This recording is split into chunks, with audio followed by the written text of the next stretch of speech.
Hi guys, welcome to Counterpoints. My name is Connor. I'm a science fiction, politics, and philosophy nerd, Marine Corps, and law enforcement veteran, and I would argue a real Republican, meaning that I have real Republican values. A classical Republican, if you will. We're going to be breaking down Pete Hegseth and Donald Trump accidentally saving the Republic of the United States through incompetence. Let's go ahead and bring them on our screen and take a look at the introductions.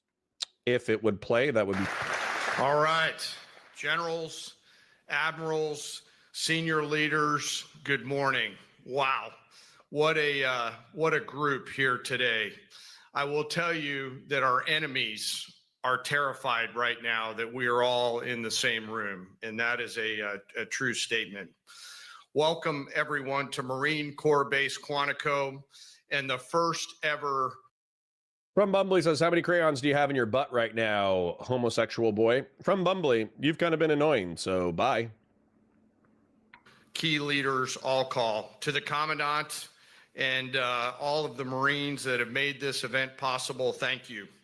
This was no small feat to put this event together in short order.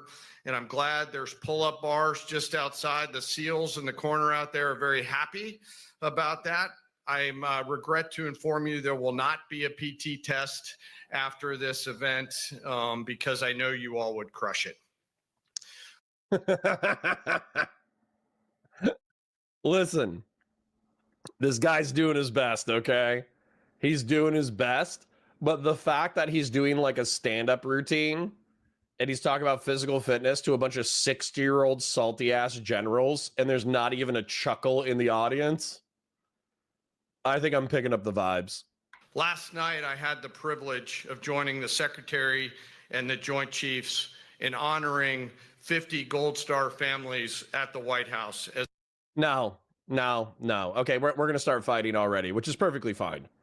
Hans Mayer says, why would you have fit people to be fit behind a desk? You need intelligent people and exclusively a chunk potential analysts, drone pilots, IT workers from your military. Wrong, Hans Mayer. Wrong, okay? There was a battle during the Korean War called the Chosin Reservoir.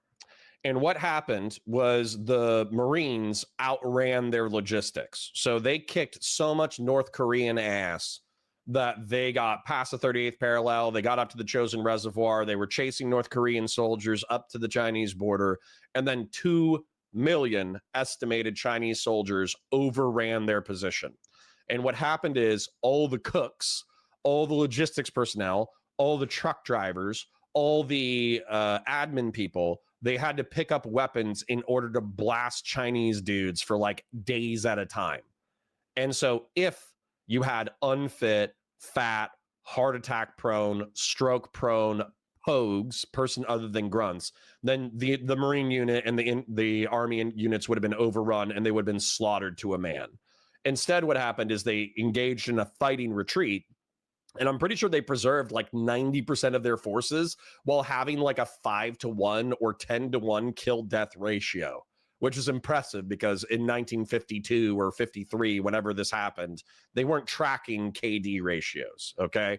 So no, I reject, like, just because you guys do that in the civilian world where you're like, my brain is the only thing that's important. No, stop making excuses for being fat, okay?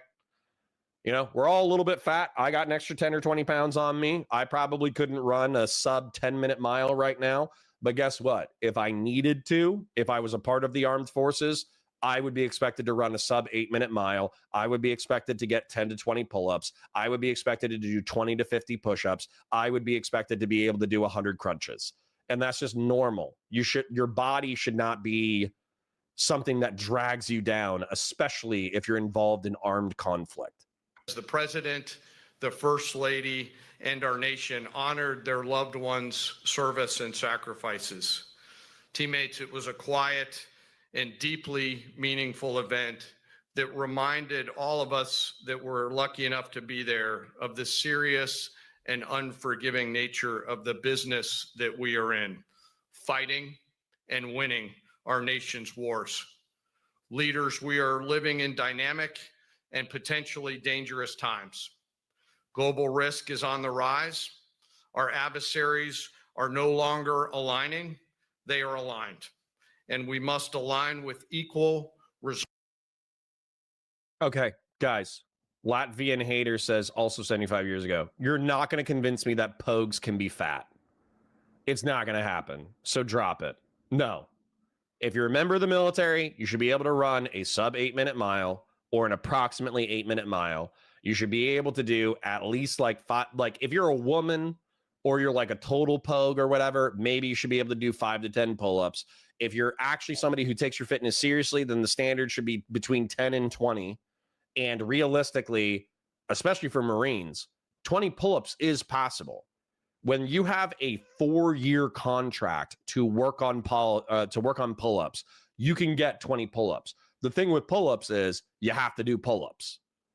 That's the thing about pull-ups. Like pull-ups are not, they're hard in that they're physically difficult, but the way that you get good at them is by doing them, right? So within 4 years, you should be able to get a 20 pull-up PFT if you're of regular adult male physical fitness. And then same thing with the Army. There's people with like, I have a massive wingspan. I have like a 6-foot wingspan. There are people who have like 3-foot wingspans and they can crack out 100 push-ups like it's nothing. I think those dudes are technically cheating physiologically. But should somebody with a 6-foot wingspan be able to do a minimum of 20 perfect form pull-ups, and ideally, if they practice them for 5 years, should they be able to do 40 to 50? Absolutely. So listen, if you're a civilian and you're like, I can be fat in my job, so the military should be able to be fat in their jobs, fucking stop. We're not going to agree, okay? And then if you're a pogue who is a lazy fat ass who wants to stay a lazy fat ass pogue, and you want to go, oh, well, back when I was doing administrative work, I never saw combat once. Good for you, okay? Good for you. During the Iraq invasion, also 75, yeah, Latvian hater, this is just where you're telling me that, like, I don't know anything about hitting, I'm being mean, but you're like, I don't know anything about military conflict. Do you know what happened during the Iraq invasion? Pogues were stuck in miles-long convoys outside of major Iraqi cities, and they got into gunfights. And because they were fucking pogues who didn't take their training seriously, they got murdered. They got murdered and kidnapped. Do you remember, what was it, Elizabeth Smart? Was it Jessica Lynch? Well, they happened around the same time. Little blonde women were getting kidnapped left, right, and center. Was it Jessica Lynch? Yeah. This chick deployed as an American Army pogue. They did not do the headspace and timing on their 50 caliber machine guns as a part of their trucks. So as a result, they got into a gunfight, and because they didn't know how to run their machine guns, they got overrun almost instantaneously. She got kidnapped. She was stuck in an Iraqi army hospital for like, I don't know, 6 months. And it's because the pogues did not take their training seriously. So no, sorry, pogues have to take their training seriously. We're not going to agree. All right. Thumbs up. Let's go. Resolve and unity, even as we strive for and seek peace, we must be prepared for war. Now, more than ever, it is vital that we hear from our civilian leaders, understand where they're taking the department. DJ says, what do you think the chances are that Trump says the United States military to attack American cities? After this content, 0. And the joint force. And today we have the unprecedented opportunity and honor to hear directly from the Secretary of War and our Commander-in-Chief. Together, you and I and our civilian leaders have the honor of leading the finest military in the world. And we must seize every opportunity every day to prepare our joint force for the future. I am deeply humbled to serve with each and every one of you. And now it is my distinct honor to introduce our nation's Secretary of War, the Honorable Pete Hegseth.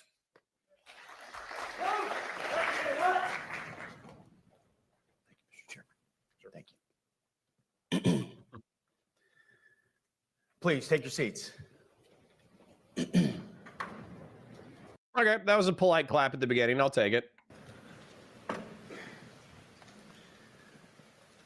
Well, Mr. Chairman, the Joint Chiefs, Generals, Admirals, Yeah, Sin Patty says, I cheat with squats because I'm short, lol. 405 sounds impressive until you see my range of motion. Yep. Astronaut Farmer says, just maintain a BMI below 27.5. It's not that hard. I mean, girl hottest weight loss competition, free community engagement? No, because you know what? No, dad bod fitness, okay? Dad bod fitness. All right? You can be round. You can have a belly. You just need to lift weights. Jesus Christ. Lift weights, go for a walk, okay? Nobody's calling you guys for the draft. Relax.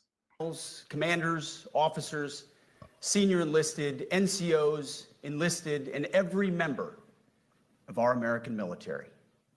Good morning. Good morning and welcome to the War Department. Because the era of the Department of Defense is over. You see, the motto of my first platoon was those who long for peace must prepare for war. This is, of course, not a new idea. This crowd knows that. The origin dates to the 4th century Rome and has been repeated ever since, including by our first commander-in-chief, George Washington, the first leader of the War Department.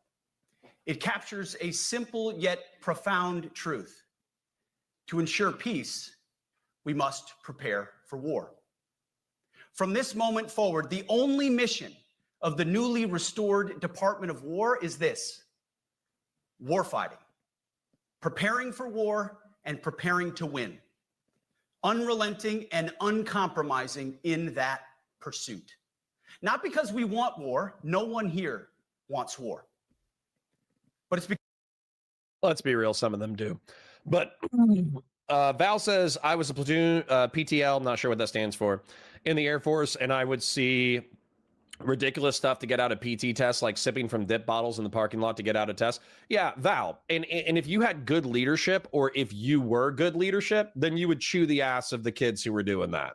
Like if they're eating a jar of mayonnaise so they throw up, if they sip out of a dip bottle so they throw up, so they have to postpone their PT test, then you know what a Marine would fucking do? No offense, Marines are psychos. But the Marine would be like, oh, you just drank out of a dip bottle and you threw up? Go run the PT test anyways, bitch. Like that would actually unironically be any sergeant, any corporal who saw a lance corporal or a private trying to get out of a PT test, they would make them run the PT test like 3 or 4 times. Because it's not that hard. It's pull-ups. I think the minimum to pass is like 4 or 5. I think the max is 20. And so, you know, do 5 pull-ups, okay? You should be able to figure that out over the course of 4 years. Then, realistically, you should be doing like, you know, minimum. And I'm talking about like, you have no upper body, you're kind of fat, all your strength is down in your legs. You should be able to get like 4 or 5 pull-ups, right? If you're doing pull-ups for 13 weeks in boot camp. And then by the time you leave service, you should be able to do 20. But that involves like diet, exercise, strength training, all sorts of crazy shit, right? So we can talk about that later. But the whole point is 5 pull-ups to pass the test, 100 crunches, and I'm pretty sure if you get like 60 or 70, you pass. So 70 crunches in 2 minutes, and then run like a sub 28 3 mile. So you could run 9, 18, 27. You could run 9-minute miles.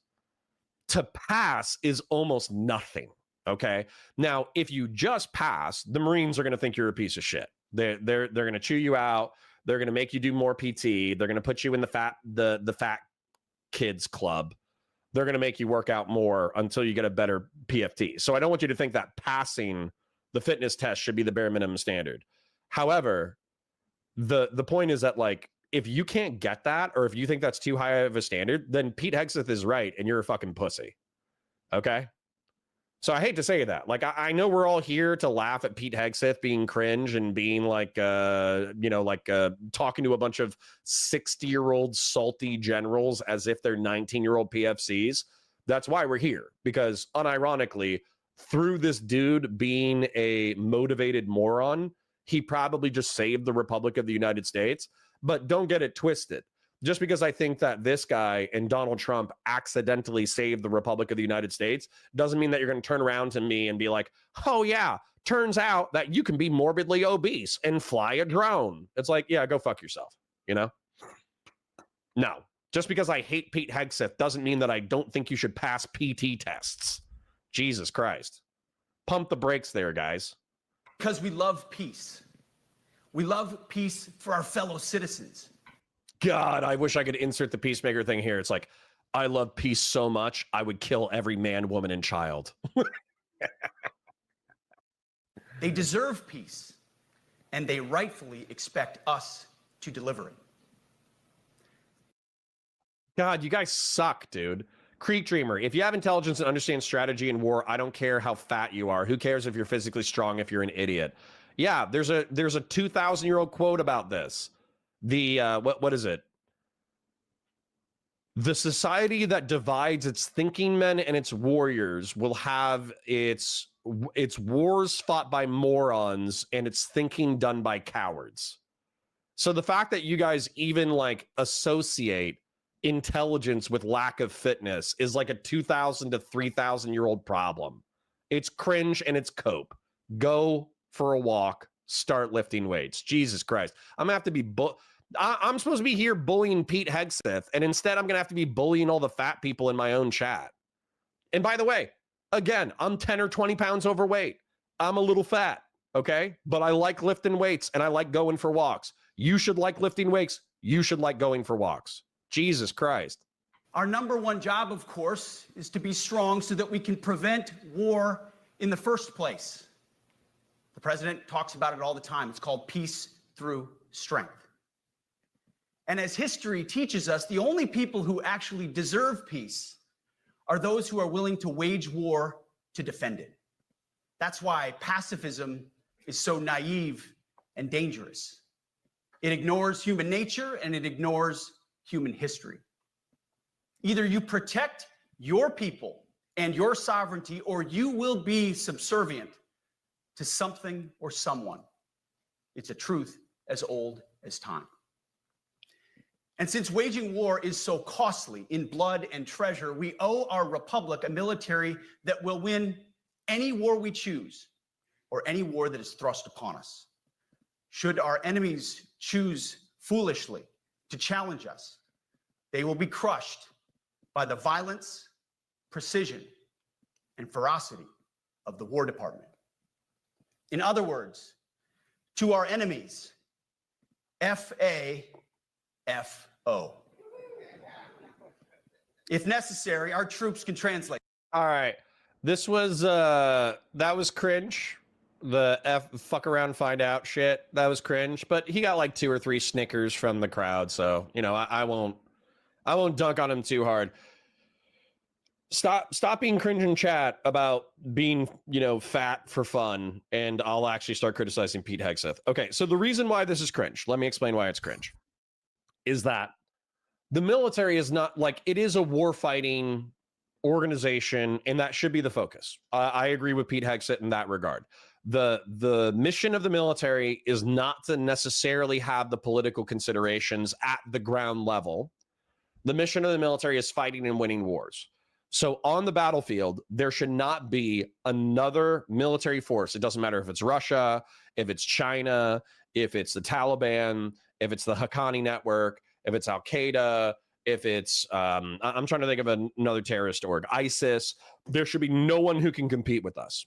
And what I mean by that is our infantry should be better, our logistics should be better, our technology should be better, and our air cover, we should have air supremacy. Like, we should be able to smoke anybody on the battlefield how tough they are. Our infantry should be able to go toe-to-toe with anybody else's infantry. But if their infantry is good, then we need to be able to defeat them technologically or logistically, okay? This is true. This is the focus of American warfighting. However, American warfighters are also human beings. And what I think that this mentality does is it ignores the fact that people need the connections through the PX, like the shopping exchange where you can buy stuff and call home and do all that kind of stuff. People need the internet and IT and all of that extra stuff that allows people to continue to connect with the outside world and continue to connect with their families back home. People need recreation nights where they can do salsa dancing or go to the pool or go to this or go to that, because the war fighting is not a sprint. War fighting is a marathon. And so if you want people to remain warriors for 20 or 30 years, they also have to be human beings outside of their occupation. And that's why this feels like a speech given to 18 to 20-year-old kids rather than the speech given to 50 to, like realistically, 40 to 60-year-old men who have made it their job to serve the Republic in a military capacity for 30 years. Okay? This speech is for 18 to 22-year-old men, not 60-year-olds. So that's why it's cringe. That for you. Another way to put it is peace through strength, brought to you by the warrior ethos. And we are restoring both. Adonic Treadmill says, what are your thoughts on the beard stuff? Ryan McBeth says it would be a good way to up enlistment. I like beards, but there's like some gas mask bullshit. I don't know, man. I don't know about beards. Straight up, I love beards, but I've also seen like, let's take a look at it real quick. So UK military with beards. Let's look at this. Because you're right. It is a bunch of 18 to 35-year-old men. And dudes like having beards and tattoos. And let's admit that this looks okay because this dude can grow a beard. Let's admit that this looks okay because this dude can grow a beard. Let's admit that this dude looks okay because he can actually grow a beard. So that's not really a problem. You know, what war fighters have had facial hair for centuries or millennia. So that's not the problem to me. I think the problem becomes when it comes to this guy, does his gas mask get a proper seal? And the reason why this has been used as an excuse for the past 20 or 30 years is because our enemies, and in law enforcement contexts, you can be exposed to tear gas. In the Middle East and North Africa, you can be exposed to VX gas. You can be exposed to sarin, anthrax, a whole bunch of different shit like that. And so the question kind of becomes like, well, in barracks duty, can you have a beard like this? And then if your CS gas mask doesn't have a proper seal, does it really matter? You just, puke your guts up a little bit more. You just have snot running down your face a little bit more. It's not that big of a deal in garrison to have a beard. But the question is, in deployment, are you going to whine and complain when your command says, shave your beard? We're going up against guys who have VX and sarin. Because if the answer is you're going to complain, the military is the kind of place where if you complain, then whatever you're complaining about is the exact kind of thing that the military is going to force you to do because you're being a pussy, right? So I don't know how I feel about beards. I would probably have to hear like a good rationale. And then also like military guy with patchy beard. Because believe it or not, there are nerds who join the military. I think this guy looks good. That guy looks good. That guy looks good. That guy looks good. But there's going to be people who can't grow their beards, and their beards look like shit. So then how do you turn around and say, hey, your beard looks cool, grow out that bushy mountain man beard, but then you have somebody who has like a really weak pussy beard, and you're like, hey, that looks like shit. Like if somebody had this, right? And they're technically within the grooming standard. How do you police this even though they look like shit? I don't know. I don't know, bro. I don't know. As President Trump has said, and he's right, we have the strongest, most powerful, most lethal, and most prepared military on the planet. That is true, full stop. Nobody can touch us. It's not even close. This is true largely because of the historic investments that he made in his first term, and we will continue in this term. But it's also true because of the leaders in this room. and the incredible troops that you all lead. Hearshot says, my max was always 18. Bro, you couldn't get that extra 2 for Chesty? You couldn't get that extra 2 for Chesty Puller? You couldn't, not fully lock out at the bottom, just kind of almost lock out, but keep that last little bit of muscle flex to get the extra 2? Hearshot, you're fucking slacking, bro. But the world, and as the chairman mentioned, our enemies get a vote. You feel it, I feel it. This is a moment of urgency, mounting urgency. Enemies gather, threats grow. There is no time for games. We must be prepared. If we're going to prevent and avoid war, we must prepare now. We are the strength part of peace through strength. And either we're ready to win or we are not. You see, this urgent moment, of course, requires more. Bob Smith says, good morning all from the late start day. Kids are getting soft these days, starting with job applications and now have to be Semper Gumby on that interview Thursday. Base Bob Smith, I'm going to say a little prayer for your interview tomorrow. Troops, more munitions, more drones, more Patriots, more submarines, more B-21 bombers. It requires. All right, now you guys are just being fucking mean. Fung Dark says, I don't want a fat person running a drone ever because they are going to get distracted by thinking about food. True. I get distracted by food all the time.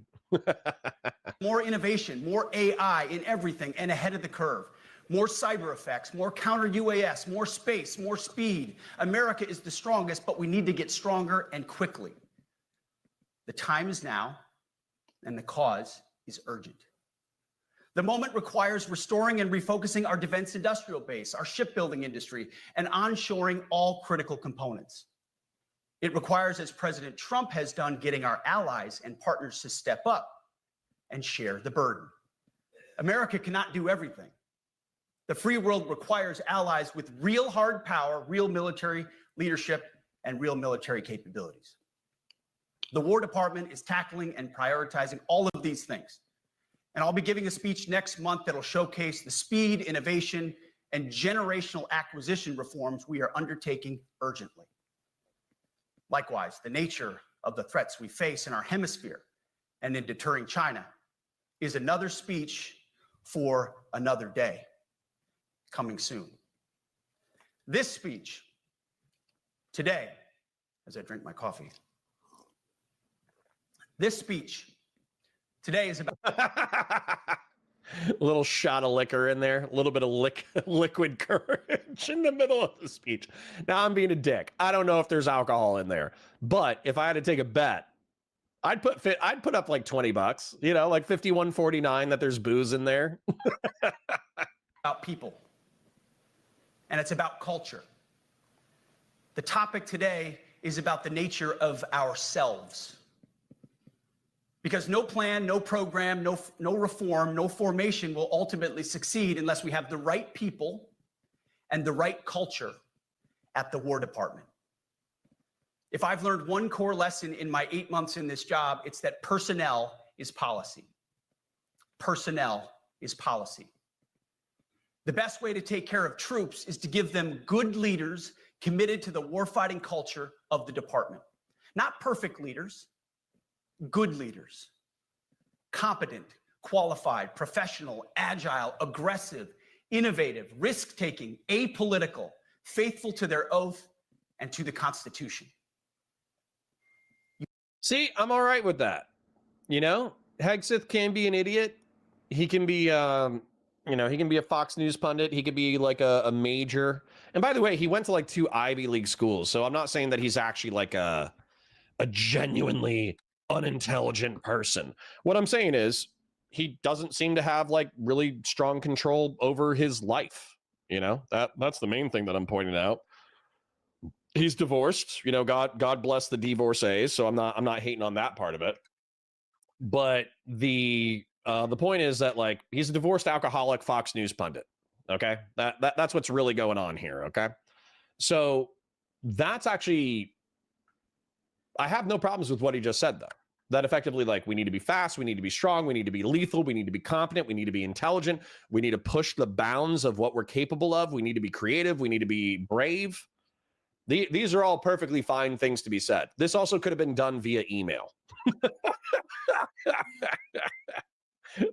Like, this whole thing is the exact speech that I heard 20 years ago as an E3, from a first sergeant in Okinawa. So again, like, what's the new and innovative thing that's going on here? Now, maybe there's like a little bit more of technological emphasis where they can say, hey, if you're a boomer and you can't open up the PDF files, then we don't need you as a general anymore. We actually need people who understand drone technology, counter drone technology, space warfare, weapons of mass destruction, infantry operations in a counterinsurgency environment, but also against conventional forces. We need to rethink air supremacy. All these things are perfectly sound descriptions of the challenges of the military environment. But why does he think that the 40 to 60-year-old men in front of him don't already know all this shit and constantly talk about this shit? Why is this a all hands meeting of the country's top brass? Eugene Sledge, in his World War II memoir, wrote, quote, "War is brutish, inglorious, and a terrible waste. Combat leaves an indelible mark on those who are forced to endure it. The only redeeming factors are my comrades' incredible bravery and their devotion to each other. In combat, there are thousands of variables." Hellfish Haven is standing by the fact that you can get a SEAL with a beard. So, I think part of what I was saying, though, is I don't know. As I learned in Iraq. So according to Hellfish Haven, the gas mask thing is bullshit. In Afghanistan, and as so many of you did in so many more places. Leaders can only control about 3 of them. You control how well you're trained, mostly how well you're equipped, and the last variable is how well you lead. After that, you're on your own. Our warfighters are entitled to be led by the best and most capable leaders. Bag says, disallow pussy beards that look like shit. Simple. Yeah, but then that's what the command staff is going to say. The command staff. So if you put in, you have to understand that there are old school Marines, old school soldiers, like people, you have to bear in mind, like 30 years. Okay. 30 years is a long military career, but we're talking about generals. We're talking about brass. Okay. So right now you have Gulf War veterans who are the brass of the United States military, which might seem like a long time ago, but think about it. That's 35 years. So somebody could have been 18 to 20 in 1992, and they would be in their 50s or 60s right now. So they would be the top brass of the United States. But what they would do is they would say, okay, well, I think all beards look like shit. Therefore, I'm going to use the asterisk of pussy beards that look like shit are not allowed per policy. And then boom, you have units that are completely clean shaven. Now, is that a problem? Should anybody be losing sleep over this? No. But somebody mentioned that Ryan Macbeth said that beards are a recruitment tool. I agree. But like, listen, dude, I'm not going to lie. I look like a fucking 17-year-old boy when I shave my face. I look like a Viking warrior when I grow out my beard. So yeah, I want to grow out my beard. I think I'm a more attractive man. And then it's the same thing with tattoo policy. Tattoo policy, whenever the military needs warriors, they loosen up the tattoo policy and they're hiring people with like 3/4 sleeves. And then you're getting tattoo waivers for people with neck tattoos and hand tattoos. And by the way, that's a badass aesthetic. If you got a dude with a dip in who can shoot, who's a PT stud with sleeve tattoos, he drives a sports car, he's got like, hot girlfriends or whatever.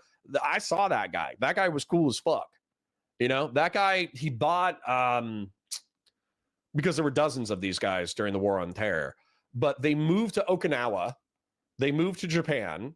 They got a hot Japanese girlfriend and they bought a Skyline. Is that what it was called? Somebody's going to have to remind me, but there was this sports car that was super popular in Japan, but for import reasons, it was really expensive in the United States. 2005 GT Skyline. It's this. Now, you might be thinking to yourself like, oh, that's not that cool. But when you get a Skyline, like a 2000s or 90s Skyline, and you soup it up, these things were monsters. And so, yeah, like a late 20-year-old dude, tatted up, hot girlfriend, GT Skyline. Everybody wanted to be that guy. So, yeah, that's like a recruitment goal is, dang, that guy's cool. I want to be like that guy. Like this. This is what, there was this guy, his name was Booth, a total piece of shit. Like I hated Booth, but he was undeniably a cool character. And there's something called Habu Sake. So Habu Sake, and the Habu snake is a venomous snake from Okinawa. And so what they do is the Okinawans take Habu snakes, they kill them, they put them in the sake, and it's supposed to give like the alcohol like a little bit of kick while not being so venomous that it kills you. Now, Habu or Booth, you know, he got a few STDs, which is not cool. He cheated on his wife, not cool. But he had a GT Skyline identical to this. You know, he would take the boots out on town and go drinking and get tattoos and flirt with girls and drink Habu Sake. And like, I'm almost 40 years old. So like, to me, that doesn't sound cool. That sounds like you're trying too fucking hard. But when you're 19, the dude with 3/4 sleeves driving a GT Skyline with a hot wife who does shots of sake mixed with a venomous snake, that's who you want to be. So anyways, beards, tats, sports cars, hot girlfriends, alcohol. That's what a lot of young men want. That is who we need you all to be. Even then, in combat, even if you do everything right, you may still lose people because the enemy always gets a vote. We have a sacred duty to ensure that our warriors are led by the most capable and qualified combat leaders. This is one thing you and I can control, and we owe it to the force to deliver it. For too long, we have simply not done that. The military has been forced by foolish and reckless politicians to focus on the wrong things.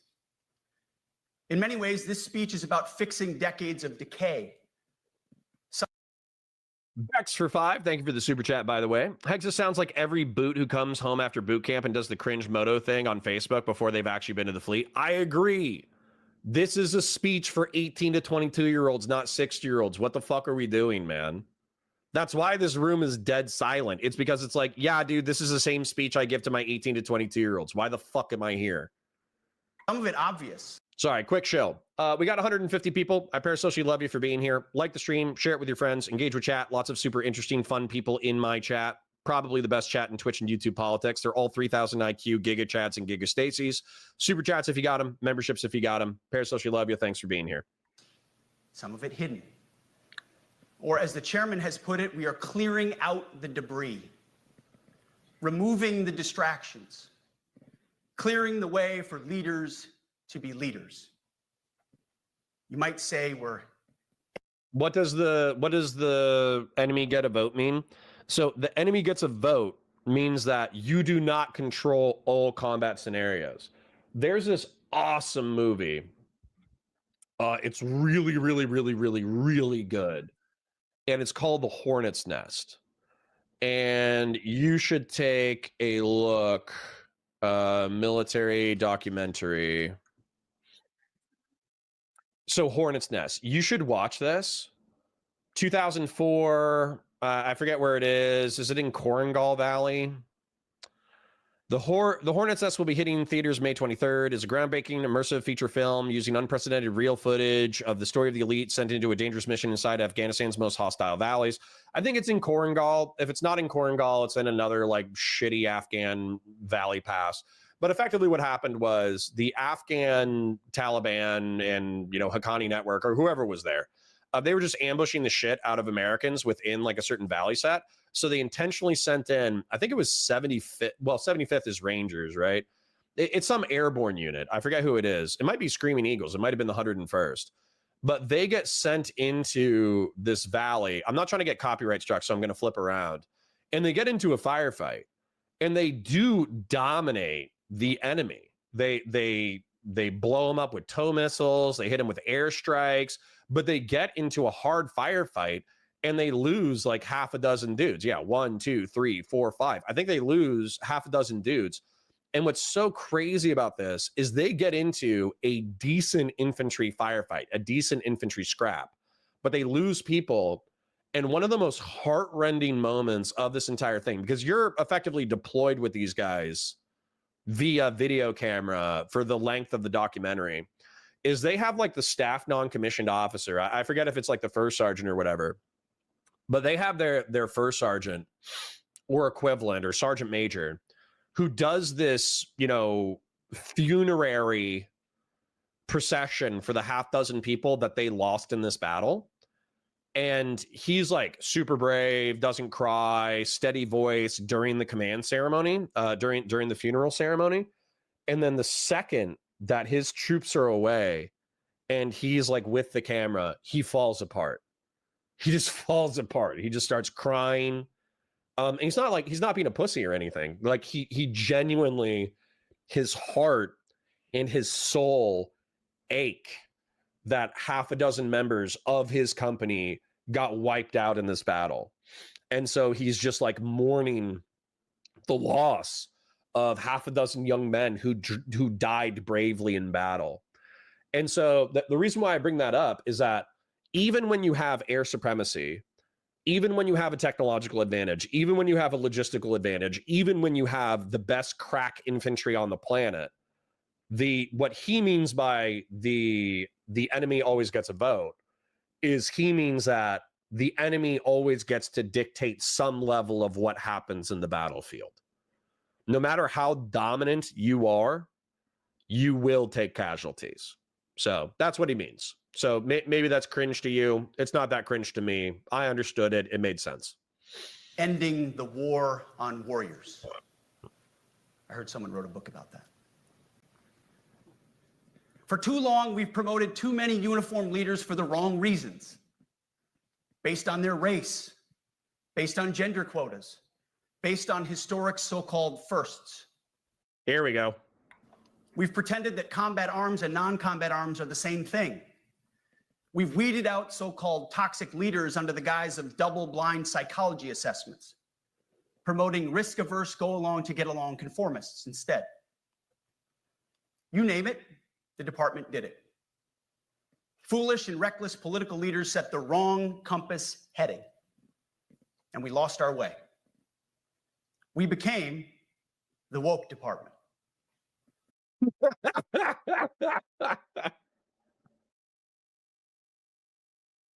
Listen, man. Maybe it got worse since I got out. I don't know. But there was always like the SACO officer, okay? And I don't know if they still have it, but military SACO officer, substance abuse control officer. And so SACO was often combined with, I don't know, the human resources officer, military human resources officer. I forget what it was, but the SACO and the human resource officer in my unit was always combined. And so what the human resource officer would do would be like, they would show up to the unit once a quarter and they would be like, hey, stop calling female Marines walking mattresses. You know, stop making sexist jokes about how female Marines are whores. Stop making racist jokes about how black Marines can't swim, which, let's face it, so seriously, I'm not kidding. Probably 15 to 20% of my boot camp was black Marines. Only one of them made it to the highest swim qualification. Okay. Call it systemic racism, call it whatever you want. But, you know, I see 80, you know, I see 500 guys, 100 of whom are black. And then I see 80 people make it to the highest swim qual, and one of them is black. clearly there's a correlative thing going on here with black people in swimming. Okay. So, stop making swim jokes about black Marines not being able to swim. And that was it. Right. And then, of course, like the occasional rape would happen, or the occasional like racial, violence would happen where somebody would say a racist joke and then it would start a fist fight and people would beat the shit out of each other. And so then the HR rep would have to come back and talk about that. Right. But the way that everybody treated Seiko, it wasn't like, oh, there's this domineering HR person who's totally changing Marine Corps culture. It was like, oh, yeah, that's like the loser human resources person who tells us to stop being assholes once a quarter. And when somebody commits an egregious crime, we have to go do like a safety briefing about not doing, excuse me, about not doing that crime. Now, maybe in the past decade, the human resources people, maybe under Obama and Biden, they got worse. Maybe it got more woke. Maybe we needed to talk about AAPI contributions to the military.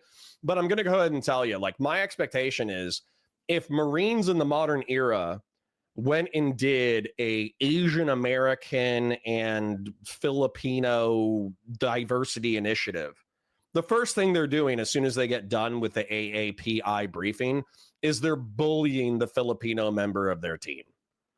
So that's where, for me, this doesn't really hit, because people were bitching about like the human resources elements of the military back then, but there was like real abuse. There was like real racial abuse. There was real sexual abuse. There was real misogyny.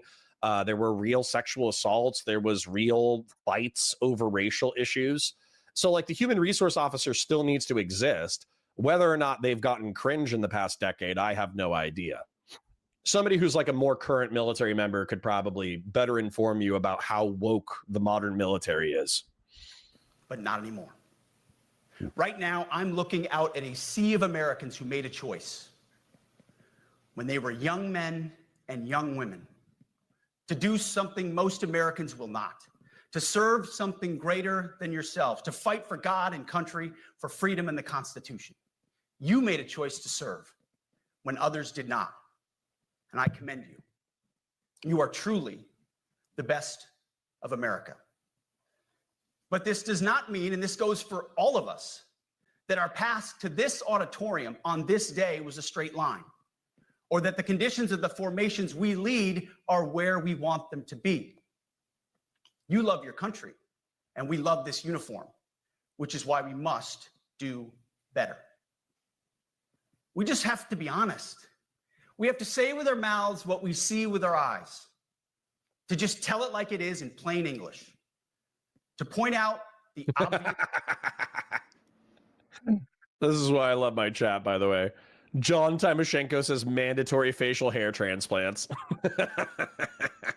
Things right in front of us. That's what leaders must do. We cannot go another day without directly addressing the plank. Thank you, baby. In our own May I have water, please? Without addressing the problems in our own commands and in our own formations. Rob says, have I talked about the command being subject to PT tests? Could we see a lot of turnover from it? You might see it, but realistically, I'm not going to lie. Half of these people could probably forge. They could find another general or officer who's just going to sign off on the fact that they did a PT test. Shit, that's what they were doing once they hit the 15, 20-year mark. That's what they were doing anyways. So number one, they could probably forge their PT test. Number two, if people started snitching on other people forging their PT tests or whatever, then what's going to end up happening is, dude, you can be in shape in your 50s or 60s. You can be. And so they're not going to destroy themselves the way that 19-year-olds are, but they're going to set up a fitness regimen for 40 to 60-year-old men who are effectively going to start wherever they're at. They're going to build up muscular and tendon strength so they don't get injured, and they're going to work out. You know, it's not that big of a deal, man. Like I had instructors in law enforcement who were smoking me at the police academy, absolutely annihilating me. I could probably show you this guy. This guy's a fucking monster. And I don't expect everybody to be like this. Steve Kelly, Iron Warriors. I don't know if he's going to pop. I don't know if he's going to pop or whatever. He's not going to pop. Dang, really? Iron Warriors fitness channel. I wonder if he took it down. Iron Warriors? He might have taken down his old channel. But I'll show you. Maybe I could look up the Criminal Justice Institute. Steve Kelly, Criminal Justice Institute. This is in Central Florida. This is where I went to boot camp. Really? This is weak. Why can't I find it? So 2401. Yeah, sure. So this is last year. Okay. This is the same place that I went to the police academy 10 years ago. It's an awesome academy. You show up at 5 a.m. You do classwork for like 8 hours. And then after it, you go and you do workouts. Now, not everybody can do a shitload of pull-ups. But dude, they were smoking the shit out of us. And this dude's probably 40. This guy right here is probably like 40 something. Getting pepper sprayed, the combat instructors, vehicle stops. They're not showing bloopers and deleted scenes. But half of these guys, man, half of these guys are like 50. Half of these guys are 40 to 60. Half of the instructors are actually pretty hardcore. So that's where, for me, this whole thing, like, you turn 30 and you crumble like fucking wet tissue paper is bullshit. Okay? So, no, I think 40 to 60-year-olds can get back into shape. Being 40 is not a death sentence. Sorry to share it with you. Sorry to break that news. This administration has done a great deal from day one to remove the social justice, politically correct, and toxic ideological garbage that had infected our department, to rip out the politics. No more identity months, DEI offices, dudes in dresses. No more climate change worship. Dudes in dresses and climate change worship. Awesome. Awesome. I love this. And sorry, I'm being sarcastic. The fact that he thinks the Navy, famous for not being gay, okay? Jesus. Like, sorry, the Navy's gay as hell, all right? Hate to break it to you. I went to medical one time in order to get my blood drawn, and I swear to God, I heard like 4 lisps as I was walking around in the medical area, okay? Oh, honey, let's not do that. Let's do this. That was how half of the staff at Navy Medical were talking, okay? You know, the phrase, it's not gay if it's underway, okay? Listen, the Navy was gay long before it was accepted to be gay. No more division, distraction, or gender delusions. No more debris. As I've said before, and will say again, we are done with that shit. I've made it my mission to uproot the obvious distractions that made us less capable and less lethal. That said, the War Department requires the next step. Underneath the woke garbage is a deeper problem, and a more important problem that we are fixing and fixing fast. Common sense is back at the White House, so making the necessary changes is actually pretty straightforward. President Trump expects it. And the litmus test for these changes is pretty simple. Would I want my eldest son, who is 15 years old, eventually joining the types of formations that we are currently wielding? If in any way the answer to that is no, or even yes, but, then we're doing something wrong. Because my son is no more important than any other American citizen who dons the cloth of our nation. He is no more important than your son. All precious souls made in the image and likeness of God. Every parent deserves to know that their son or their daughter that joins our ranks is entering exactly the kind of unit that the Secretary of War would want his son to join. Think of it as the golden rule test. Jesus said, do unto others that's what you would have done unto yourself. It's the ultimate simplifying test of truth. The new War Department golden rule is this: do unto your unit as you would have done unto your own child's unit. Would you want him? And by the way, this is okay guidance. I'm probably going to fast forward because I'd say it's like 20% cringe, 40% cringe, where realistically, number one, I think everybody's pointing this out correctly in chat. This could have been an email. Number two, half the shit he's complaining about is not as serious as he's making it out to be. At least I don't think that there was like this massive cultural crisis within the War Department where we forgot that actually we were supposed to be fighting wars at some point. I don't think that happened. I think that people like to pretend that happened because old people, and I include myself in the old people thing, they like to think that that their generation was the last great generation. The Vietnam generation, the World War II generation was the last great generation. The Korean generation liked to pretend that they were as hardcore as the World War II generation. And they were pretty fucking hardcore. The Vietnam generation likes to pretend that they were the last hardcore generation before all the millennial pussies came in. The War on Terror generation likes to pretend that they were the last hardcore generation because the War on Terror was technically in some ways more hardcore than Vietnam. So not statistically in a casualty perspective, but from an op tempo perspective, from a technological perspective, it was pretty stinking hardcore. So the War on Terror generation likes to think that they're the last hardcore generation. Well, guess what? You're not.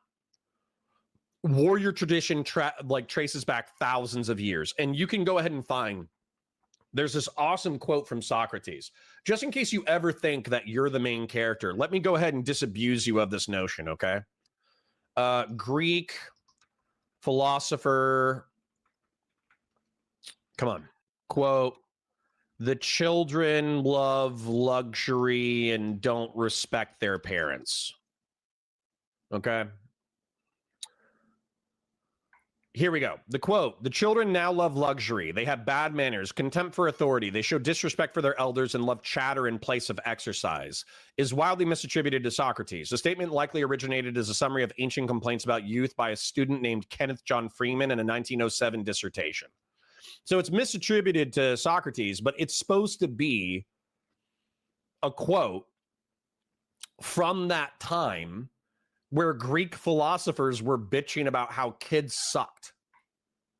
Okay, so this is a misattributed quote, but it still captures the vibe of a bunch of like contemporary complaints. The children now live in love luxury. They have bad manners, contempt for authority. They show disrespect for their elders and love chatter in place of exercise. Children are now tyrants, not the servants of their households. They no longer rise when elders enter the room. They contradict their parents, chatter before company, gobble up dainties at the table, cross their legs, and tyrannize their teachers. Is this not the classic, like the, I'm Gen X and we used to drink water from the hose? You know, is that not the exact same fucking quote? So the whole point of this is that Pete Hegseth is doing the classic boomerism of my generation was the last true hardcore generation. And it's just not, dude. It's just not. You're just getting old. You're just getting old. That's all that's happening.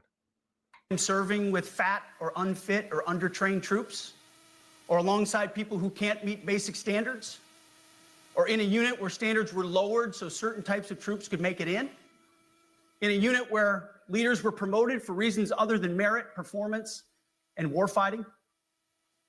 The answer is not just no, it's hell no. This means at the War Department, first and foremost, we must restore a ruthless, dispassionate, and common sense application of standards.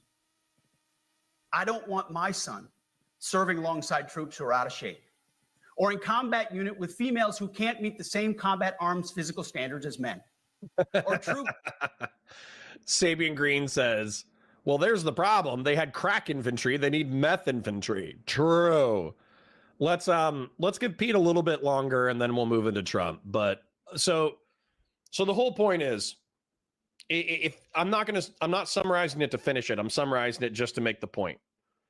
This is like a motivational speech for 18 to 22-year-old boots, and an alcoholic major called in 40 to 60-year-old professional warriors in order to chew their ass about how they're all fat and gay. All right? All of these people here, if Pete Hegseth, we'll check out the generals in a minute when they take like a little break for intermission.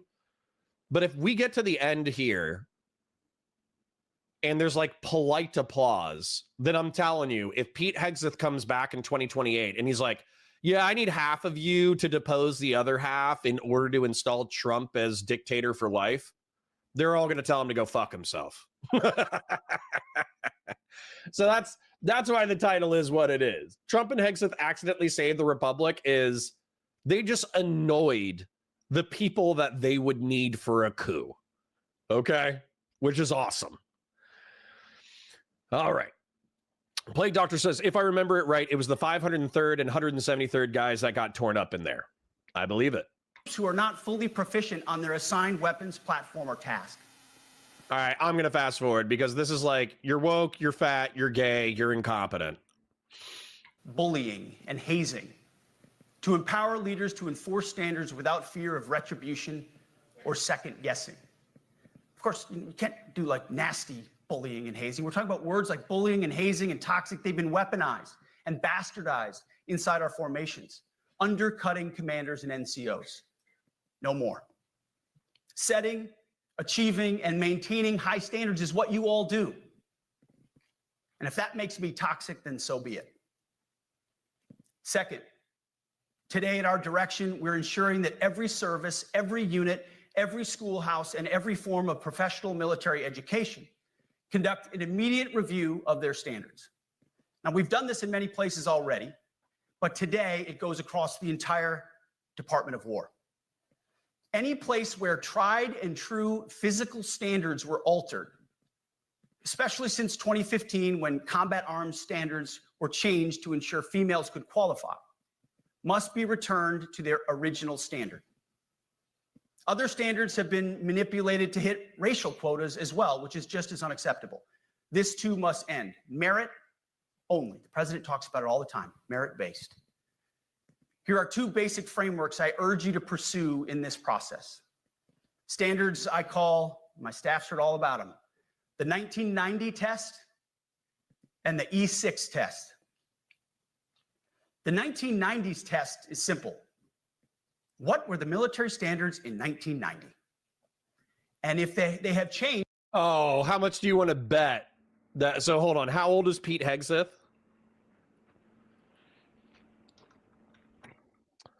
Pete Hegseth. Oh, this is funny as fuck. I didn't even realize. Hegseth age. 45 years old. So guess how old Pete Hegseth was in 1990? He was 10 years old. That was the last great generation. When did Pete Hegseth like enlist? When did Pete Hegseth join the military? In 2003. So in 2003, Pete Hegseth had drill instructors or officer drill sergeants or whoever the hell was training him who were like, yeah, we're the last great generation. We were raised by the Vietnam veterans. Some of us are Vietnam veterans. We're the last hardcore generation. And 30 years later, Pete Hegseth still believes that shit. Changed? Tell me why. Was it a necessary change based on the evolving landscape of combat? Or was the change due to a softening, weakening, or gender-based pursuit of other priorities? 1990 seems to be as good a place to start as any. And the E6 test. Ask yourself, does what you're doing make the leadership, accountability? Bag for 5 says, isn't how woke the military has become pretty consequential to whether or not Hegseth is full of shit? Yeah, it is. It is, but I would trust younger guns to tell us how woke the military is. Because like I said, the SACO unit was combined with HR in, I think, 2 or 3 units that I was in. The substance abuse counselor and the HR officer were the same thing. And so if you had like a drug addiction issue, if you were an alcoholic, if you were caught smoking pot, if you were caught smoking any of the drugs. Now, if you did any hard drugs, if you did anything harder than pot, you were getting drummed out. And if you were caught smoking pot, you basically changed your you changed your discharge. I don't think you would get an honorable if you were caught with marijuana. I think you would get caught. I think you would get effectively separated from the military with general under honorable conditions if you were caught with marijuana. But when it comes to like alcoholism or tobacco abuse, you could go see the SACO and they would come up with a treatment plan on tobacco cessation or alcoholic counseling or some shit like that. But then they would also, like I said, once a quarter, you would just get a meeting where it's like, hey, stop making fun of black Marines for not being able to swim. Stop making fun of Asians for being good at math. Stop making fun of Hispanics for recently jumping over the border, and stop making fun of white people for loving mayonnaise and having sex with their cousins. That was it. So more recently, if within the past decade, if we had an enlisted Marine who served in the late 2010s or the early 20s, then I would be happy to hear about how woke and gay the modern Marine Corps is. But if it's the same attitude where you have to go to a quarterly meeting where you're told to stop being so racist and sexist, and then everybody just shrugs it off, I don't know if I'm going to be losing sleep over it.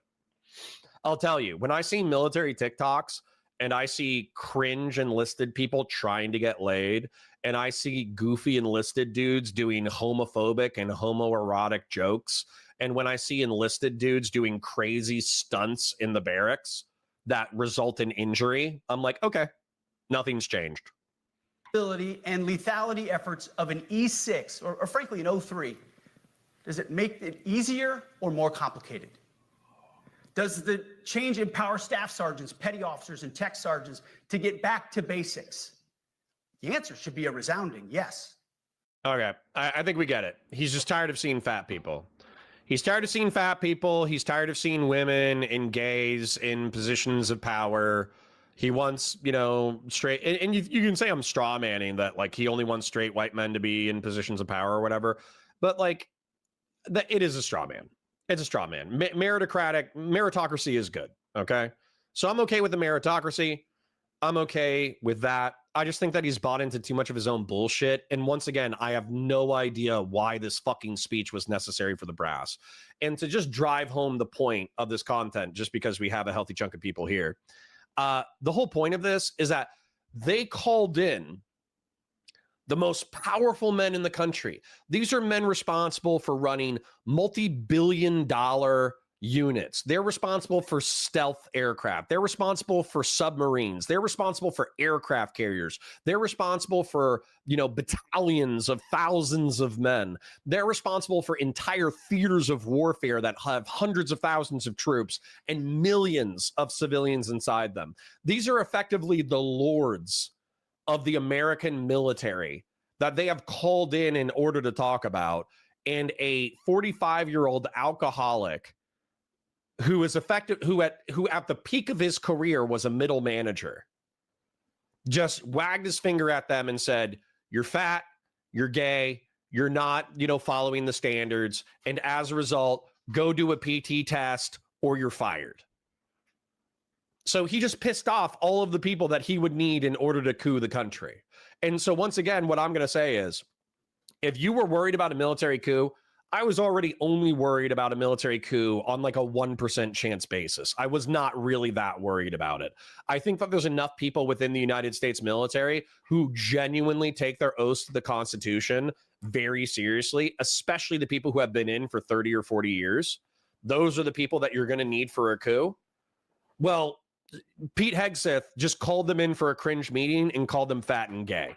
The chances of a military coup just went from 1% to 0.00001%. So let's see how Pete Hegseth wraps this up, and let's see the general's reaction when he walks off stage. Hard and victory are only acceptable end state. In closing, a few weeks ago, at our monthly Pentagon Christian prayer service, I recited a commander's prayer. It's a simple yet meaningful prayer for wisdom for commanders and leaders. I encourage you to look it up if you've never seen it. But the prayer, it ends like this. "And most of all, Lord, Please keep my soldiers safe. Lead them, guide them, protect them, watch over them. And as you gave all of yourself for me, help me give all of myself for them. And amen. I have prayed this prayer many times since I've had the privilege of being your secretary. And I will continue to pray this prayer for each of you as you command and lead our nation's finest. Go forth and do good things, hard things. President Trump has your back, and so do I. And you'll hear from him shortly. Move out and draw fire, because we are the War Department. Godspeed. Room, attention.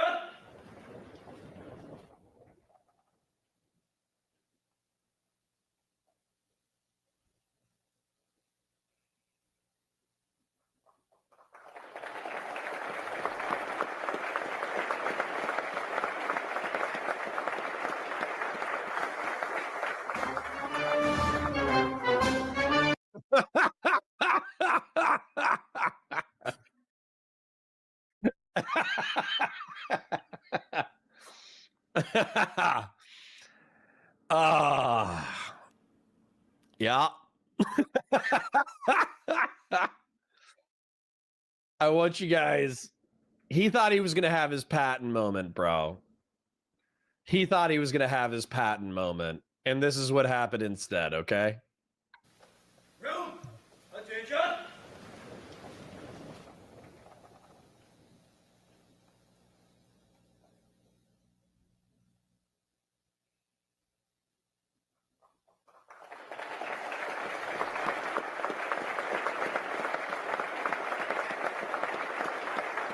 Okay.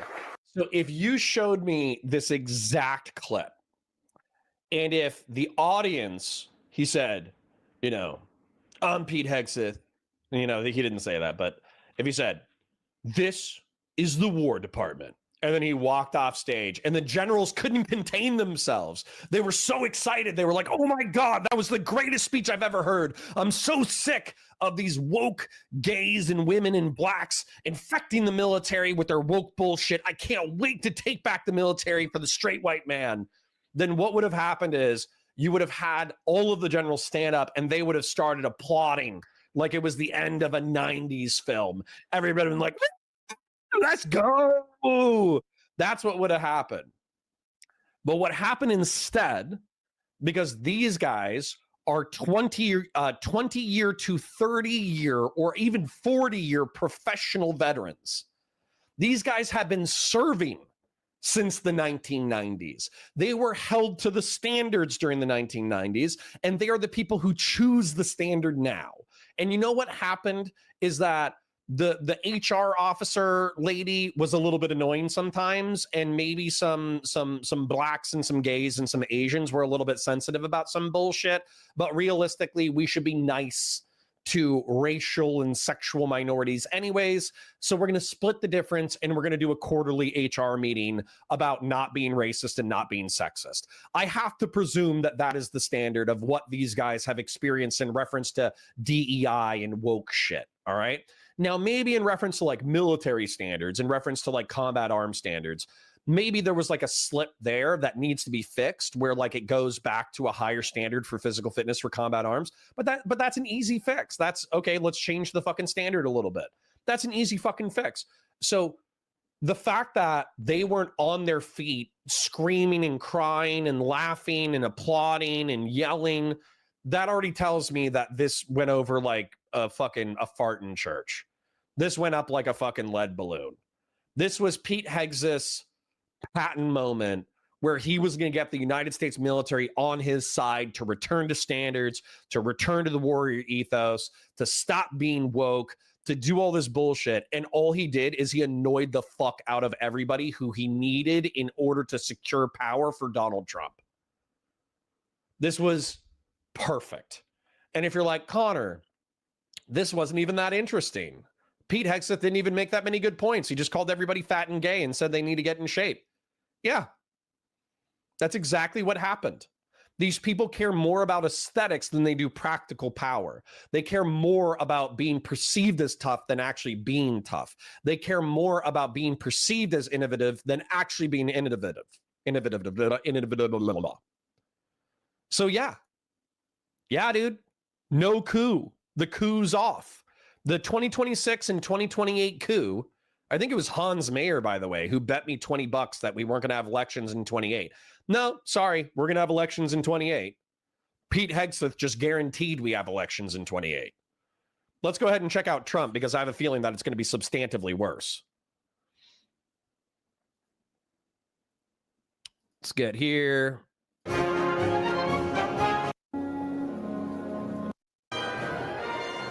Like what I call the things I say more than anything.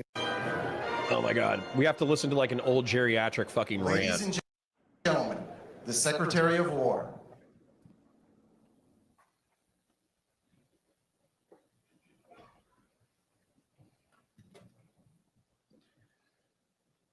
We've heard from me. So now it's the main event, our Commander-in-Chief. I have the privilege every single day of watching him put America first, of ensuring that our warfighters have everything they need.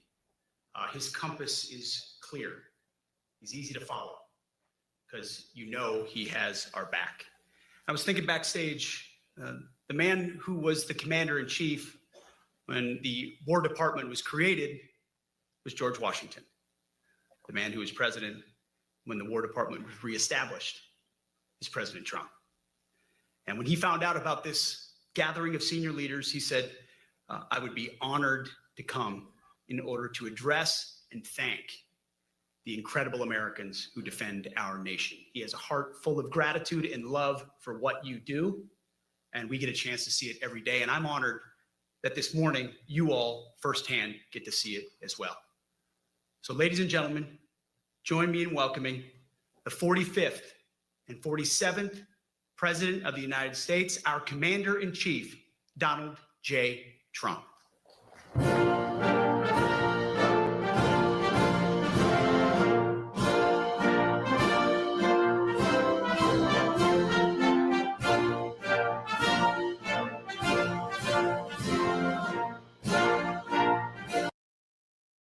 Okay.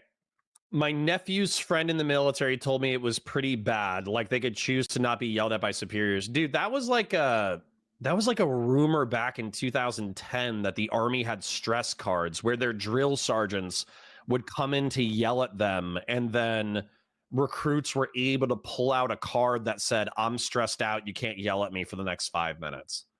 I don't think that shit was ever corroborated by any kind of fact. So like, no offense, aka Batasui, but I need to talk to your nephew's friend who's in the military. Like, maybe he was Air Force, but Air Force has always been known for being pussies. So once again, I wouldn't take the Air Force as my indication of military toughness. I would talk to the Marines and I would talk to Army infantry.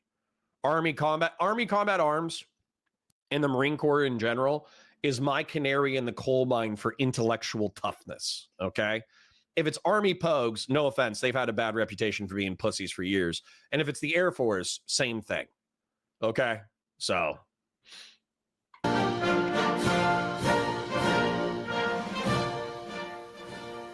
Thank you very much, Pete. Great job you're doing, too. Fantastic job. I've never walked into a room so silent before. This is very, don't laugh. You're not allowed to do that. You know what? Just have a good time. And if you want to applaud, you applaud. And if you want to do anything you want, you can do anything you want. And if you don't like what I'm saying, you can leave the room. Of course, there goes your rank. There goes your future. But you just feel nice and loose, okay? Because we're all on the same team. And I was told that, sir, you won't hear a murmur in the room. I said, we got to loosen these guys up a little bit. So you just have a good time. But I want to thank Secretary Hegseth and General Kane, General Raisin Kane for a reason. So So the way that it was played in media, which I do think is disingenuous. So I'll go ahead and admit that it was disingenuous for people to be like, oh, Donald Trump was like begging for applause. And he did get like a little bit of a laugh there where they're like, oh, this is going to be the quietest room you're ever going to go into because it's the generals just changing that position of attention. You're their boss, et cetera, et cetera. And then he's like, if you guys want to do whatever you want to do, you want to laugh, you know, you want to cry, you want to leave the room or whatever, that's fine. But if you leave the room, then you're going to lose your job. That could be played as like a threat, but realistically, everybody took it as a joke. So I'm not going to freak out or pearl clutch. But once again, I'm going to watch Donald Trump probably be cringe for the next 20 or 30 minutes. I'm going to fast forward to the end and I'm going to check out the reaction.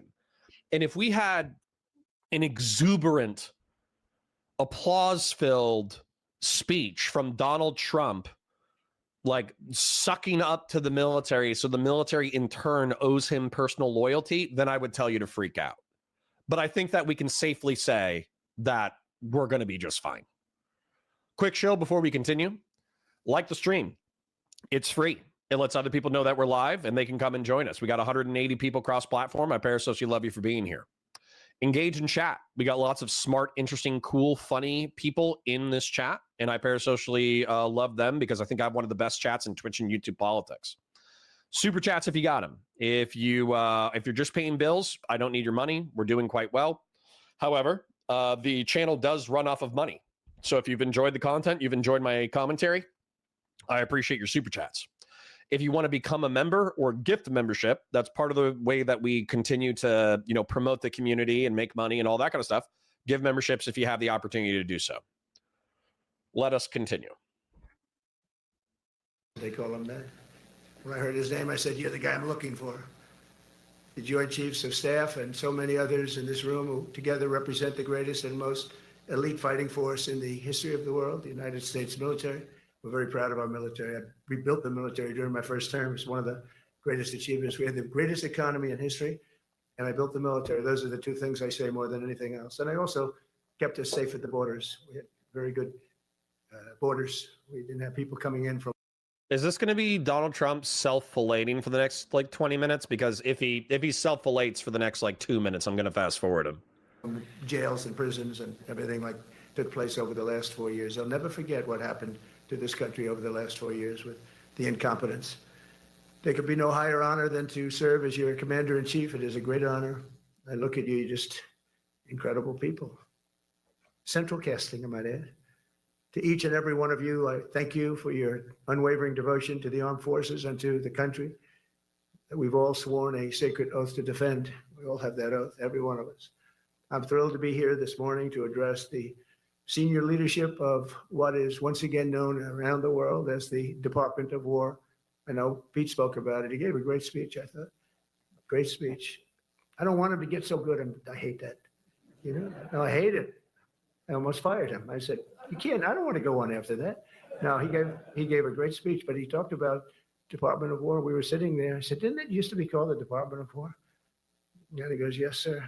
They changed it like in the early 50s. So we won the First World War. We won the Second World War. We won everything in between and everything before that. We only won. And then we went away woke. That was probably the first sign of wokeness. And we changed it to defense instead of war. And I said, what do you think? How do you think if we changed it back? Would that be a nice idea? And Pete loved it immediately. Some people thought about it. You know, they gave it a little thought. Okay, I'm going to explain how fucking stupid this is. The reason why we probably switched to Department of Defense instead of Department of War is because obviously Department of War sounds like we're the aggressor. Now, we're being descriptive, and it is the Department of War, let's be real. But Department of Defense is a sanitized way to communicate the same thing. It's also putting us on the defensive, and optics mattered, particularly during the Cold War. The Soviets were arguing that decommodifying basic human needs and workers owning the means of production. And by the way, people thought the Soviet Union was a viable economic and military model all the way through the 80s. We have the hindsight of Soviet collapse and China moving to the state capitalist model, because I was born in the late 80s. I don't know when you guys were born, but I was born in the late 80s. So we have this like Western conception of the fact that it was inevitable that socialism and communism was going to collapse. But the 50s through the 80s, it was not a foregone conclusion. People thought that socialism was a viable competitor to mixed economy capitalism and capitalism.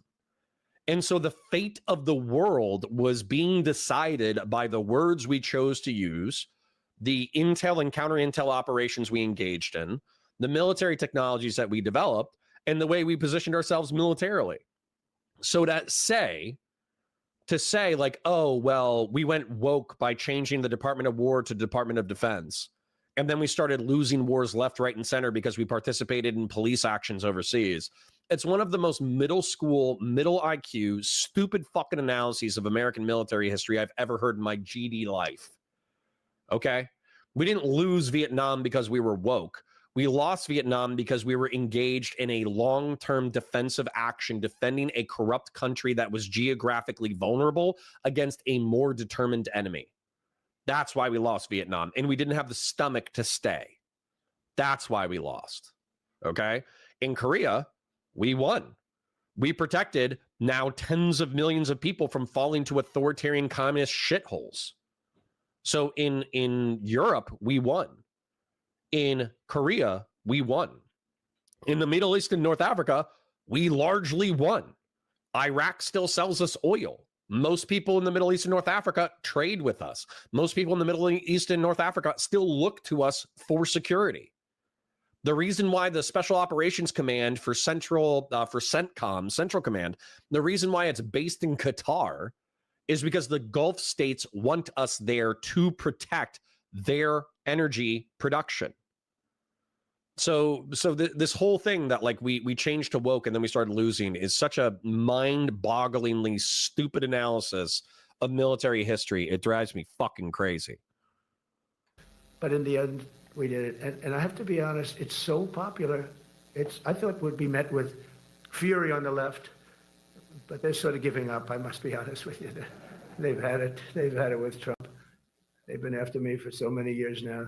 Here we are. Here we are. Come to the White House anytime you'd like. Earshot says, I don't know why you're hyper-analyzing. Why am I hyper-analyzing? Because of January 6, 2021, in which this fat fuck lied about the election being stolen and as a result created a riot, hoping to pressure the Vice President of the United States to throw out electors who were certified by their states and to replace them with fake electors that would certify him as the President of the United States, effectively abandoning the peaceful transfer of power of our republic and threatening civil war, Earshot. That's why.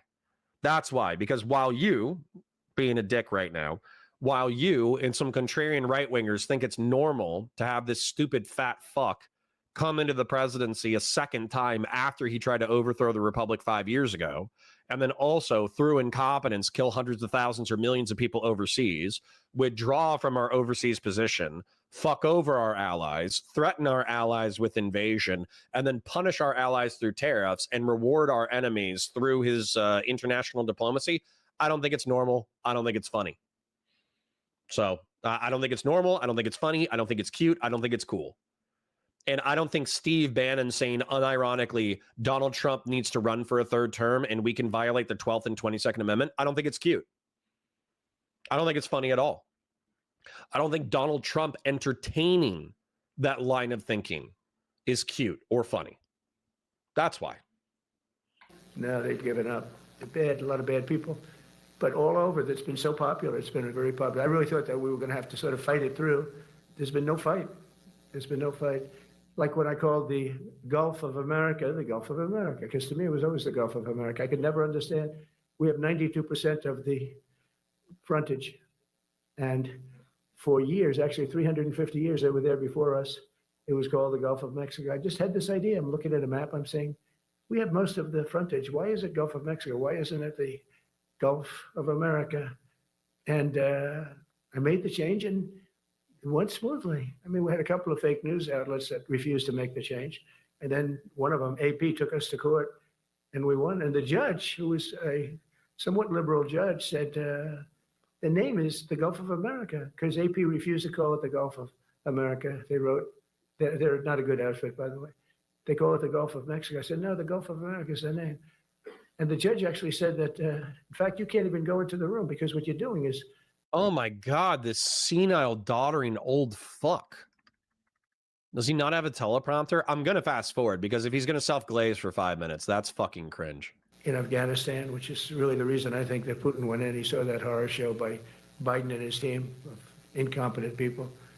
Holy shit. Mentioned the word nuclear. I moved a submarine or two, I won't say about the two, over to the coast of Russia, just to be careful, because we can't. You can hear a fucking pin drop, dude. I understand that some level of military etiquette that you just don't talk when somebody else is talking. And also these people are supposed to be stoic because they're our military representatives. So I think that in any case that this room would be pretty quiet. But at the same time, like, you can hear a fucking pin drop, dude. You can hear a pin drop. Let people throw around that word. I call it the N-word. There are two N-words, and you can't use either of them. What? You have my curiosity. Now you have my attention. What? Can't use either of them. And frankly, if it does get to use, we have more than anybody else. We have better, we have newer. Oh, he's talking about nukes. There's two N-words, and I can't say either of them. Listen, if I was there, I'd be like, woo!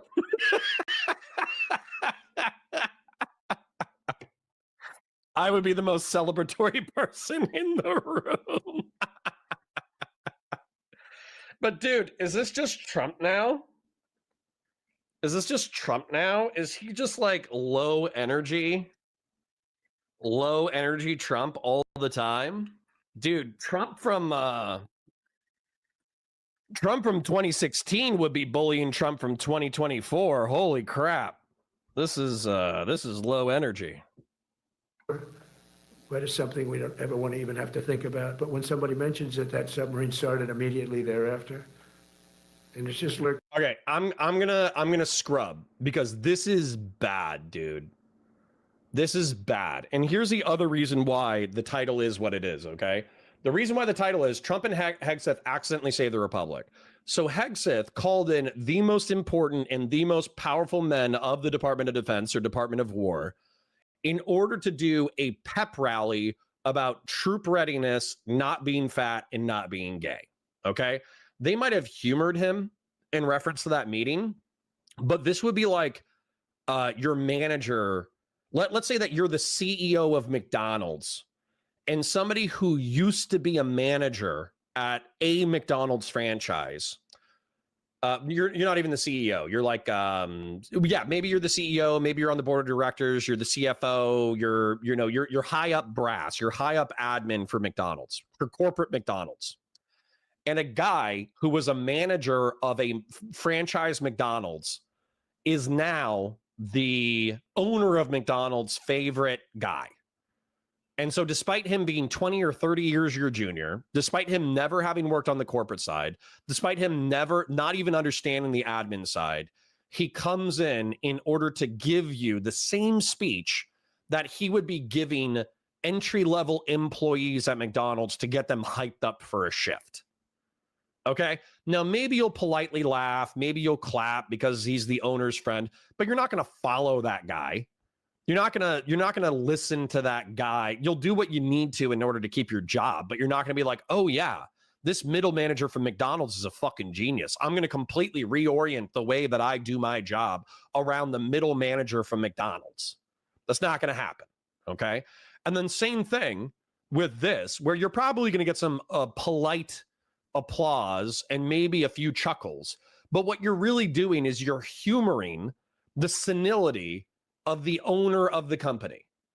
That's what you're doing. You didn't put him there. You didn't choose him. Maybe you voted for him. Maybe you didn't for whatever reason. But the truth is he's old as shit and he's rambling at this point. And you can tell that he has fucking dementia. So once again, I'm putting it at like 0% now. So Hans Mayer, you said $20 on whether or not we're going to have elections in 28. You know, we can keep it at the $20 bet. I would put like $100. I would put like $500 that we're going to have elections in 28. Not only would I put $500 on the fact that we're going to have elections in 28, I would put another $500 that we're not going to have a military coup in order to install Trump as president for life. Dude, listen to this. But I'm sure we're not going to have to use it. But it's an amazing, it's undetectable, totally. Ours is, theirs isn't. Theirs are totally detectable. We can detect them easily. We go right to the spot. But You're literally listening to a senile guy yap. And he's going to yap for another 45 minutes. Let's see if he says anything interesting. Aluminum that melts if it looks. And sorry, real quick. $10 from Anthony Zubiate. I was Navy from 2012 to 2020, and it's exactly what you're saying about the whole woke shit being quarterly meetings and Black History Month potlucks. Totally overblown to push an agenda. We do be fat, though. Okay. So, dude, people need to be less fat. Go for a walk. Lift weights. Problem solved. A missile coming at it. Starts melting as the missile's about 2 miles away. Now, those ships, they don't make them that way anymore, but you look at it and your secretary likes it, and I'm sort of open to it. And bullets are a lot less expensive than missiles. A lot of reasons. I should take a vote, but I'm afraid to take that. Dude, this is actually just Ronald Reagan senility. This is just Ronald Reagan after he had Alzheimer's. That's all this is, and with less charisma. I'm fast forwarding another 5 minutes. I'm fast forwarding another 5 minutes. I'll fast forward 5 minutes again. I'm gonna give Trump an opportunity to try to string together a series of coherent sentences that are relevant to the generals, to the highest level, to the brass, to the people that he would need in order to coup the country, okay? I'm going to give him an opportunity to try to convince me and convince them that he should be president for life. 2 more opportunities. Let's see if he can do it. As an example, in 4 years, Biden didn't have $1 trillion. We have 17 trillion more than that in 8 months coming in. And they're coming in from Canada, Mexico, from Europe, from all over. AI Oh, so he's still self-glazing. Okay, let's see if we can get another one. of serious, serious intensity. We took out 1,700 career criminals. If you have 5 career criminals, Still self-glazing. Okay. people, we will blow you out of existence because that's the only language they really understand. That's why you don't see any more boats on the ocean. You don't see any boats. Around Venezuela, there's nothing. As president, I will never hesitate to defend our people from threats of violence, from the horrible plague that's taking place from within. The Iran nuclear power, the Iran, all of the great power that we thought existed, we blew it out to kingdom. We took advantage of it, and we just really took advantage of it. And it was a beautiful thing to see. And sending drones into. Okay, I'm fast forwarding again. Once again. So, anyways, dude, I'm gonna try to get to the end. We have the most powerful nuclear capability, and I call it nuclear deterrent of any other country. Nobody close.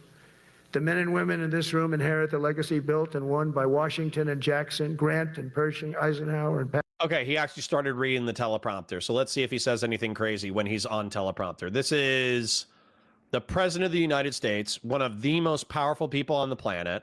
We got 3 minutes. We can endure 3 minutes, okay, of him being on teleprompter. Okay, so let's endure 3 minutes of. Oh, hold on. Was he on teleprompter when he started talking about invading American cities, or was that more off the cuff stand-up comedy from Donald Trump? Anyways, fuck it. I don't even give a shit. Let's listen to the last 2 to 3 minutes. Let's give the commander-in-chief of the armed forces of the United States 2 to 3 minutes to dazzle us. Nimitz and LeMay, we carry forward the majestic military heritage passed down from father to son, soldier to soldier, and one generation of warriors to the next. You are warriors, you know that, right? You're great warriors, or you wouldn't be in this room. You're the best of the best. From Concord Bridge to Fort McHenry, from Gettysburg to Manila Bay, from Normandy to Sicily, and from the jungles of Vietnam to the dusty streets of Baghdad. Uriel, we have the best N-words. They're fast, they're strong, they love me.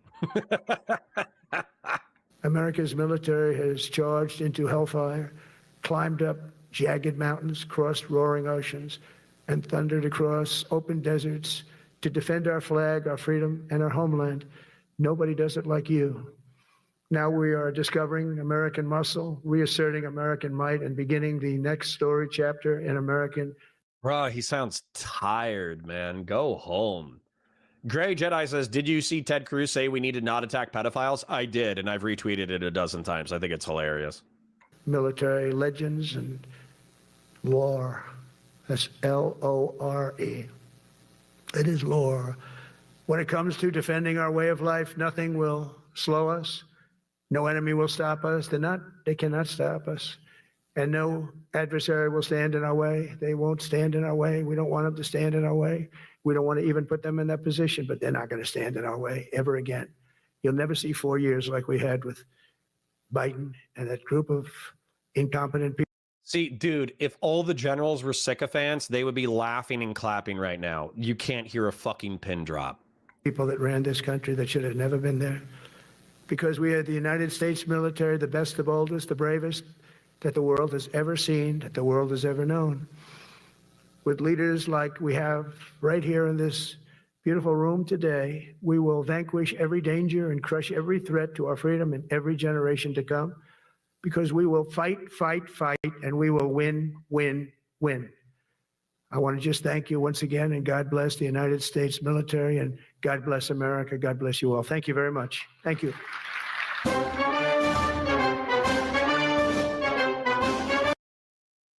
Quiet applause followed by them playing drowning music so you don't hear how tepid and shitty the applause is.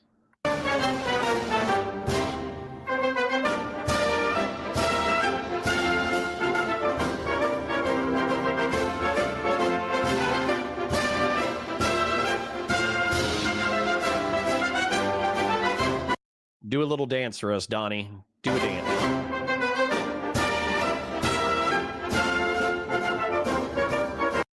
Dude, even he's like, all right, the vibes are off. I'm just going to point my finger at you and I'm going to leave. Dude, okay, listen. I kind of need to wrap this in order to wrap a little beautiful bow on it, okay? For me, the 2026 elections, the 2026 midterms, it's my understanding that the midterms are actually, relatively speaking, going to be a Republican bastion because they do not have that many vulnerabilities in the midterms. But where they are vulnerable should be a bellwether for where the country is. So if the economy is doing poorly, if Republicans lose in districts that are not electoral bastions, if they get their butts kicked outside of their strongholds, then I think that'll be an indication of what's going to happen in 28. In 28, I just went from, because you always think about it, right? Like I always try to consider all the ideas that are presented to me by other people. And my wife is like, oh, isn't Trump federalizing the National Guard? Isn't he sending them into American cities? Isn't he sending American troops into these cities? Isn't he saying that like we need to do training deployments for the military into like Chicago and shit? And I'm thinking to myself, like, this is the exact way republics die. Exactly the rhetoric that Trump engages in is how republics die.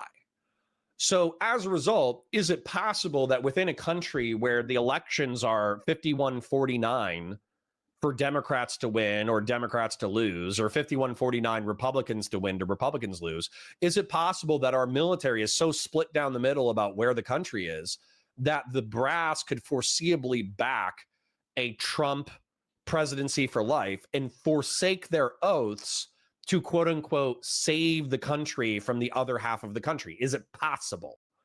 I think it's possible. I didn't think it was probable. I didn't think it was 51-49. I didn't even necessarily think a chance of it happening. I just thought it was possible.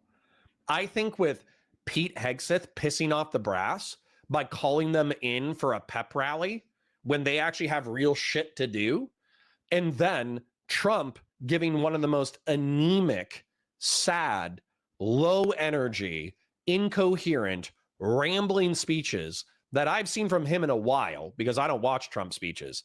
But watching that, there's no way in fuck that dude is getting installed for life. No way. There's absolutely no way that Donald Trump is going to be installed for life. There's no way that he's going to run in 28. He's too low energy. He's too weak. JD Vance is the chosen prince. And effectively, Democrats and anti-MAGA Republicans are just going to have to pray that once Trump is gone, either JD Vance actually becomes like competent and intelligent and executes a good agenda, or they're going to have to pray that he's so uncharismatic and so autistic that he turns off half the population. That's what it's going to be. Anyways, the Republic is saved. The Republic is saved. Donald Trump and Pete Hegseth accidentally saved the Republic. I parasocially love you guys. I'll see you tomorrow. I hope you have a fantastic day. Bye for now.